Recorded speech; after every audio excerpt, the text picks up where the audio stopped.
The dangers firefighters face happen well before they make it to the scene, and emergency crews say there's one hazard they see almost every time they get a call.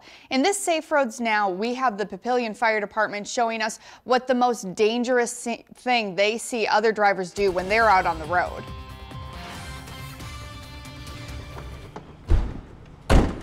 After spending 12 years fighting fires in Papillion, Anthony Strong knows how to keep his cool. I'm sure there's some people out there that would say I've blown my top a time or two, but for the most part, I try to stay pretty calm. Even behind the wheel of a 10,000-pound plus vehicle, he seems relaxed. But he's watching everything. Here comes a big bump. Looking 10 steps ahead. What that car is going to do, what my exit strategy is going to be, where I can go to avoid an accident.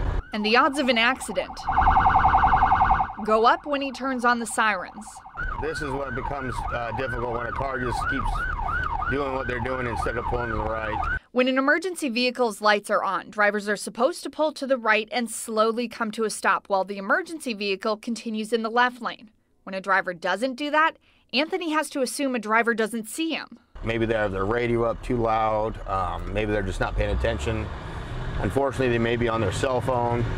And if that driver is still in the left lane, he may have to pass on the right and risk getting hit. But Anthony says it's often the drivers that do see him who cause a crash.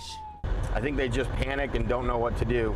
Oh my gosh, I'm supposed to get out of the way, what do I do? When that panic hits, Fire Chief Bill Bowes says drivers often do one of three things: swerve, run a red light, or just hit the brakes. There's a lot of weight in these trucks. A fire truck carrying 1,000 gallons of water has a lot of momentum behind it. It takes a long time for that truck to slow down.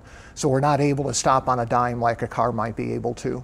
Instead, Bowes says drivers should take a deep breath, and if you can't pull to the right, I hope that these cars see me.